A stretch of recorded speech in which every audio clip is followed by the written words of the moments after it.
നിങ്ങളുടെ favourite shows ഇനി ഒരിക്കലും മിസ്സാവില്ല. ഇപ്പോൾ C5 കാണും നിങ്ങളുടെ ഫേവറേറ്റ് ഷോ തികച്ചും സൗജന്യമായി. ഇത്രയും കാലം അമ്മയെന്ന് വിളിച്ച നാവ് കൊണ്ട് പച്ച തെറി വിളിച്ചിട്ട് അവൻ എന്നെ ഇവിടുന്ന് അടിച്ച് പുറത്താക്കും. ചേച്ചി ചേച്ചിയുടെ കൂർമ്മ ബുദ്ധി വെച്ച് ശരിക്കൊന്ന് ആലോചിച്ച് നോക്ക്. എല്ലാ കാര്യങ്ങൾക്കും ഒരു വഴി തെളിയുന്നേ. ഞാൻ അപ്പോഴേക്ക് എന്റേതായ രീതിയിൽ എന്തെങ്കിലും ചെയ്യാൻ പറ്റുമോ നോക്കട്ടെ.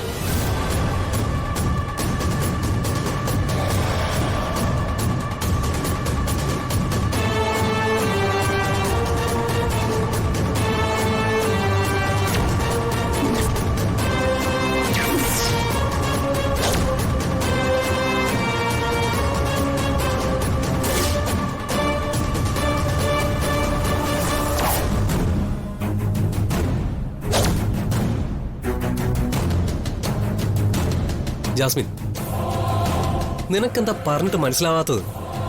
നമ്മൾ അറസ്റ്റ് ചെയ്യുന്നതിനുള്ള എല്ലാ തെളിവുകളും ഇപ്പൊ അരവിന്ദിന്റെ കയ്യിലുണ്ട്. അയാൾ എത്തുന്നതിന് മുമ്പ് നമുക്ക് ഇവിടുന്ന് രക്ഷപ്പെടണം. രക്ഷപ്പെട്ടേ പറ്റൂ ജാസ്മിൻ.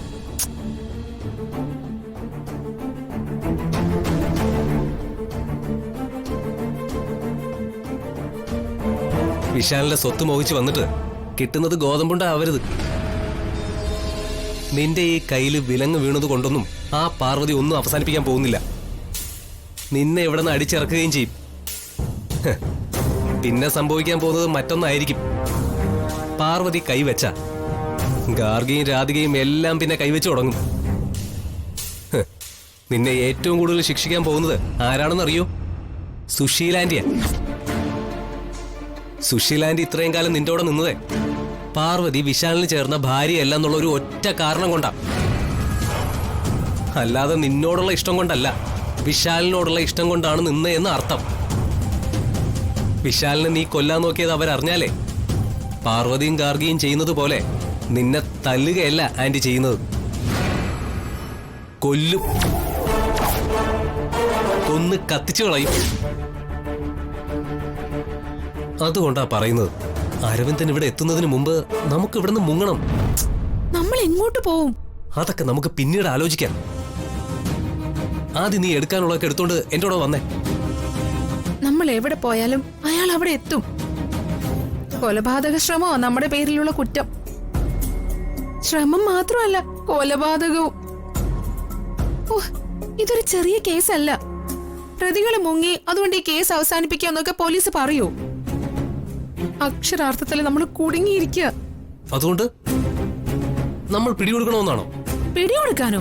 ഈ ജാസ്മിനോ? ഇവിടെ നിന്നുകൊണ്ട് ഞാനങ്ങ് പൊരുതും. നിനക്ക് എന്ത് ചെയ്യാൻ കഴിയും ജാസ്മിൻ? എനിക്കേ പലതും ചെയ്യാൻ കഴിയും. ഏട്ടൻ കണ്ടോ, വിശാലിന്റെ സ്വത്ത് മോഹിച്ച് വന്ന് എനിക്ക് ആ സ്വത്ത് തന്നെ കിട്ടണം. ഗോതമ്പുണ്ട പോരാ, സുശീലാന്റിയുടെ ഗുഡ് ബുക്കിൽ തന്നെ എനിക്ക് തുടരണം. പക്ഷേ എങ്ങനെ? പല കളികളും കളിച്ചിട്ടല്ലേ നമ്മൾ ഇവിടം വരെ എത്തിയത്. പ്ലാൻ എ കഴിഞ്ഞ പ്ലാൻ ബി. നമ്മൾ അടുത്ത കളി തുടങ്ങാൻ പോകുന്നേ ഉള്ളൂ ഏട്ടാ. ഏട്ടൻ പേടിക്കാതിരിക്കേ. പോലീസും പട്ടാളവും കൂട്ടത്തോടെ വന്നാലും നമ്മൾ ചങ്കുറപ്പോടെ തന്നെ അവരെ നേരിടും. പ്ലാൻ ബി എന്താണെന്ന് ഏട്ടൻ നോക്കിക്കും. പക്ഷേ അപ്പ ഏട്ടൻ ഞെട്ടരുത്. ഡൗൺലോഡ് ചെയ്യൂ C5 ആപ്പ്. കാണൂ എല്ലാ എപ്പിസോഡുകളും സൗജന്യമായി.